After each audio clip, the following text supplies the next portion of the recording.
bunch of bullies follow a boy. He is afraid and he doesn't know what to do, and he is tired of them following him.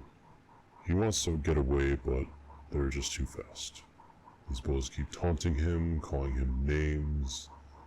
Eventually they caught up to him and shoved him to the ground. They know that nearby there is a place that nobody goes. A place nobody wants to be near because it's just bad there. Everyone gets a bad vibe. Everyone does not like it there. It's just sketchy. They think either some maniac lives there or some monster. They don't want to go there themselves, but they want to hurt this little boy for their enjoyment. They want to see what's in there, but they don't want to go. So they push him towards it. They chase him down towards that building. A massive, run-down warehouse that seems to look like it was trying to be converted into a house for somebody. The boy, not wanting to go near the place, tried to escape, but they picked him up by his collar and started dragging him. He tried to fight back, but they were older and stronger. Once on the road right in front of it, they tossed him to the ground, circled him, and told him they would leave him alone if he went in there and saw what was in there and told them about it. They already planned to lock him inside to make sure that he wouldn't leave, but he wanted any out at all possible. He figured if he got in, he could just sneak through a window or something and just get away. But these boys already knew. They knew that there were no windows that you could easily break down. Most things were blocked off or had steel fencing around them. There was no escape besides the point that they came in from. Once inside, they locked the door, and he was stuck in the dark. He took out his phone, which was now broken because of, well, being pushed to the ground and beat up a little bit. He used it as a light and walked around. He heard footsteps nearby, but could not tell if they were echoes of his own or if it was something else.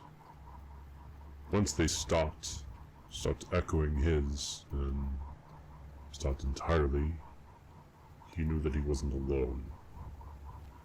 Nothing made a sound after that.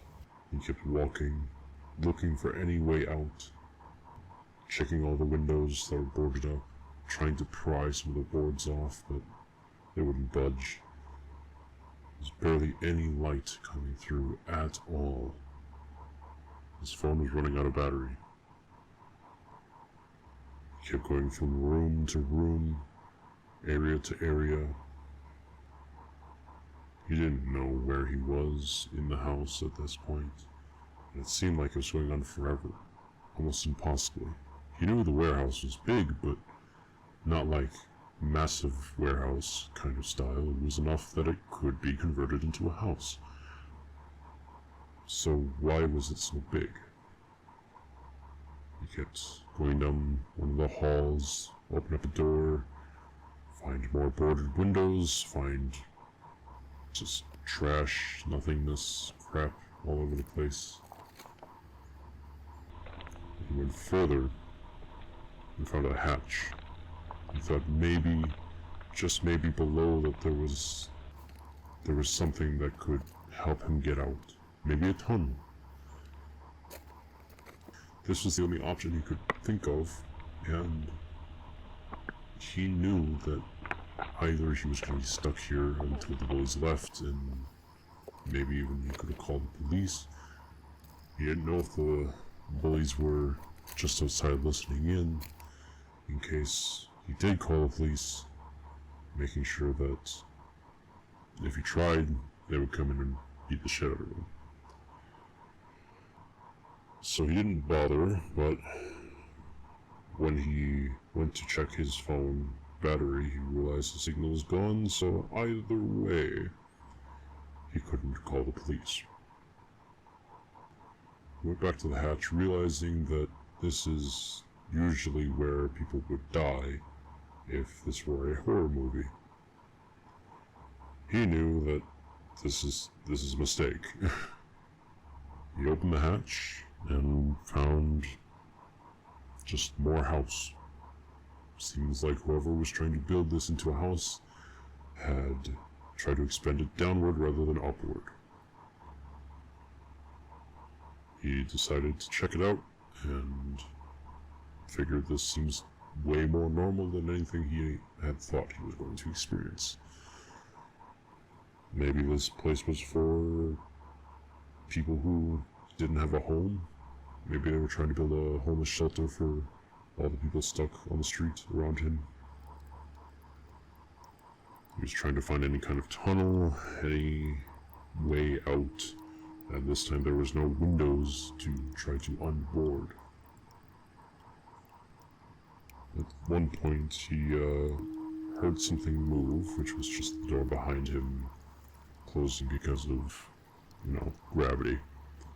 And he freaked out, dropped his phone, and it illuminated the room. He bent down to pick it up, but noticed that the floor was shiny. It was clean, pristine. This room wasn't like any of the other rooms that he's been in. It was slightly lopsided, which then he looked back at the door and noticed that that's why it closed, and tried to pick up his phone to look around, but he noticed that it was sticking to this clean floor. It wouldn't budge, and it was sinking almost. And he tried to move his foot, and it also was sinking.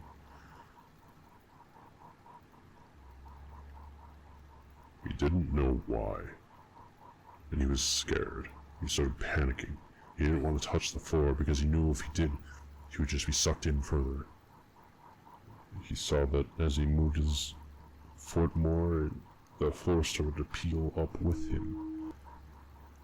His phone was the only light, and the room was very, very dark elsewhere.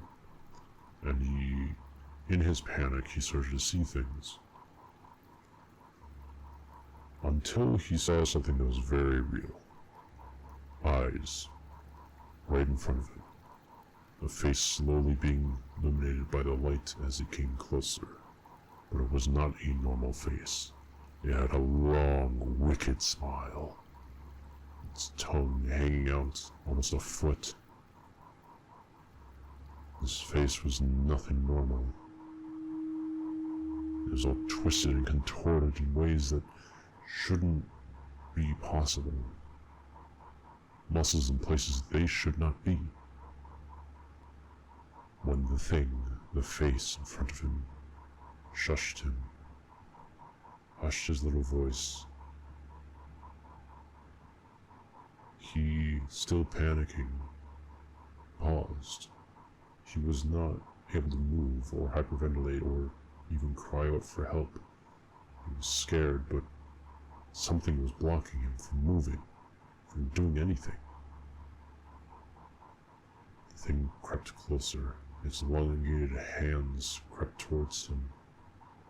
He tried to look behind him, see where the rest of his body was, but he just could not find it. Until he realized that it was coming from the floor. He was the floor. Whatever this was, it wasn't human, and it was inhabiting this specific room, trapping whoever it was inside. It crept closer even more and asked him, "Why are you here? What are you doing here? How did you get here? Who sent you here?" The boy, unable to respond, whether by fear or by the creature's powers, he was unable to answer. The creature knew the answer regardless, nodded and said, "I know who sent you here. Bullies, are they? They hurt you badly. They hurt you. They don't like you, do they?" Finally, the boy was able to shake his head no slowly. first movement he's been able to do ever since the man showed up. The smile on the creature, man, thing got wider. His teeth seemed to get sharper and more fang-like. His eyes glowing deeper red, almost to the point of purple. They sent you here to die, didn't they? They locked you here, didn't they? They do this a lot. The boy remembered that there were plenty of kids who went missing. He didn't want to be the next. He really did not. The thing hushed him again, sensing his fear. I am not here to eat you. When the others came here, I did not eat them. They became my children. Not by force, but by choice. They knew what I was capable of. Those boys that sent you here, they're very much dead. I've killed them many times. They just seem to always come back. They seem to always bring new people to me. I despise them. As much as I'm happy that I get more children, I am angry how they treat you. I hate them. I wish they didn't come back every time, every year, every decade. They always hurt a new one. They always hurt them, yet they always come back. Those bastards. As he said that, he grinned even more. His teeth getting more fierce, his eyes more and more purple. The creature crept his hand toward the boy. Still in fear but unable to move, he let him. Just before he was able to touch him, the boy had the ounce of movement to move backwards. The creature hushed again. He put his hand on his shoulder, crept closer to get right up into his face, and said, I will eat them for you, but you must promise me one thing. Be good. Do not hurt others. Do not be like them. Never. Or else I'll have to eat you. I do not like these bullies. They hurt you. They hurt others. They hurt me. They hurt my family, my children. I will always protect them. If you agree to be good, I will protect you. And maybe, this time, those boys won't come back.